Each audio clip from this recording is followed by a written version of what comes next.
নমস্কার দর্শক বন্ধুরা। 46 আমি একটু নিউমোনিয়া পেশেন্ট, তার জন্য আমি অনেকদিন রান্নাঘরে আসতে পারিনি। অনেকদিন বাদে আপনাদের সঙ্গে দেখা হচ্ছে। আপনারা সবাই ভালো আছেন তো? আজকে আমি একটা সাধারণ রান্না করে দেখাচ্ছি, কলমি শাক ভাজি। প্রথমে আমি গ্যাসটাকে জ্বালিয়ে নিলাম।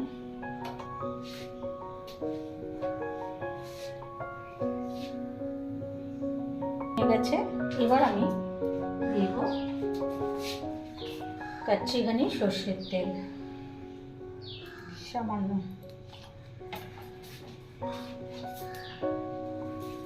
অ্যাকচুয়ালি ডাক্তার আমাকে বারণ করেছিল, রান্নাঘর তো খুব গরম, আর এই গরমে ঠান্ডা গরম লেগে একদম, তার মধ্যে এসি ঘরে গেছিলাম, একটু ঠান্ডা লেগে গেছে, রান্নাঘর থেকেই এসি ঘরে ঢুকে গেছিলাম, তার জন্য আমার কফ জমে গেছিলো আমার। এমনি ডাক্তার বারণ করেছিল বলে আমি রান্নাঘরে আসতে পারিনি। ডাক্তারের কথা তো মানতেই হবে। তেলটা গরম হয়ে গেছে, আমি একটা শুকনো লঙ্কা দিয়ে দিলাম, সামান্য কালো জিরে দিয়ে দিলাম। এবার এখানে দুটো চেরা কাঁচা লঙ্কা দিলাম, আর থেতো করে রাখা রসুন দিয়ে দিলাম।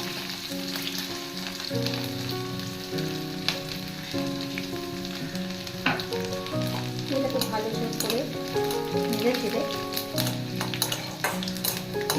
গরম ভাতে অসাধারণ লাগে রসুন আর পেঁয়াজ ভাজা দিয়ে।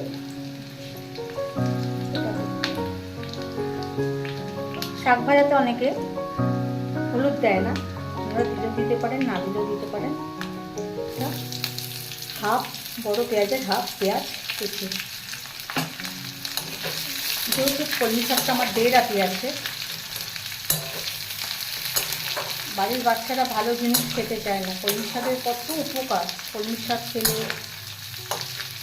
মাথার চুল গজাতে সাহায্য করে, কলমি শাকের অনেক গুণ। কিন্তু ওই যে বাচ্চারা খাবে না, ভালো জিনিস খায় না। অনেকেই আমাকে কমেন্টসে জানিয়েছেন আপনার গলার আওয়াজটা ভালো পাওয়া যায় না। তার কারণ হচ্ছে 2017 সালে ভেন্টিলেশনে চলে গেছিলাম, আর রাইস টিউব দিয়ে আমাকে খাওয়ানো হচ্ছিল। পাইপটা ঢোকানোর জন্য আমার গলার আওয়াজটাই কমে গেছে। আর তার মধ্যে এই রান্নাঘরে চিমনি চলে, চিমনি চলার জন্য আওয়াজটা আমার এত চেপে যায়। এই জন্য আজকে রান্নাঘরের চিমনিটাকে চালাইনি।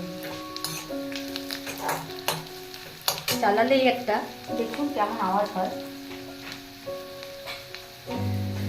এরকম একটা আওয়াজ আসে। আমার গলার আওয়াজটা খুব জোরে, আমি আওয়াজ কথা বলতে পারি না, প্রবলেম আছে আমার। এটাকে বাদামি বাদামি করে ভেজে নিতে হবে। বাদামি বাদামি ভাজা হয়ে গেছে। এবার এই মুহূর্তে শাকগুলো ধুয়ে রেখে দিয়েছি, কেটে জল ঝরাতে দিয়েছিলাম। এবার আমি এগুলোকে দিয়ে দেবো, ইজি আর অসাধারণ লাগে গরম ভাতে।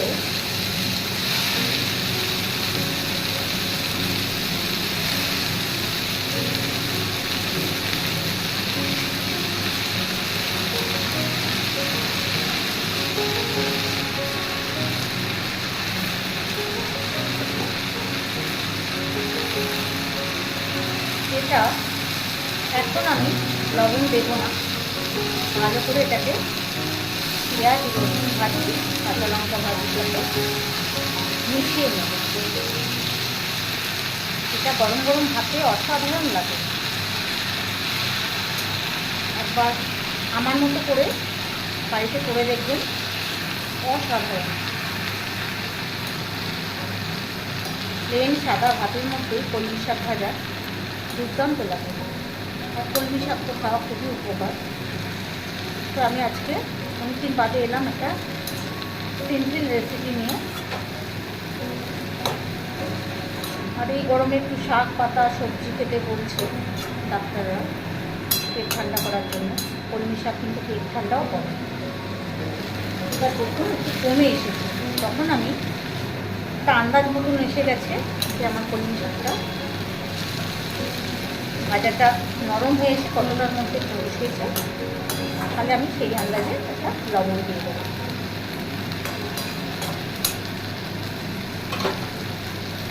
এবার আমি ছোটো চামচে 1 চামচ মতো লবণ দিয়ে দিলাম, দিয়ে ভালো করে এটাকে মিশিয়ে দেবো। লবণটা এই কারণে দিলাম, এর মধ্যে সব সমস্ত শাকগুলো গলে যাবে, কোনো জল দেবেন না, তাহলে টেস্টটা দুগুণ থাকবে। একটু চাপা দিয়ে দেবো আমি, 2 মিনিট চাপা দিয়ে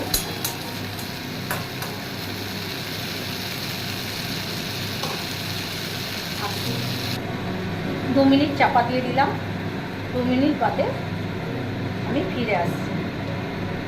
2 মিনিট হয়ে গেছে, 2 মিনিট বাদে তুলে এলাম। শাকগুলো অলমোস্ট আমার গলে গেছে।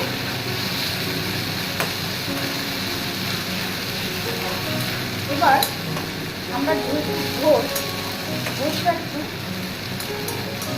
মিষ্টি খাবো, শাক ভাজাতে একটা নুনের ব্যালেন্সটা কাটানোর জন্য জাস্ট এইটুকু চিনি দিয়ে দিলাম।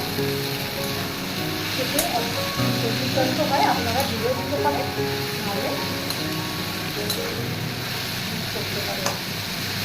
আমি চিনিটা বন্ধ করছি, তাহলে আরও শোনা যাবে ভালো।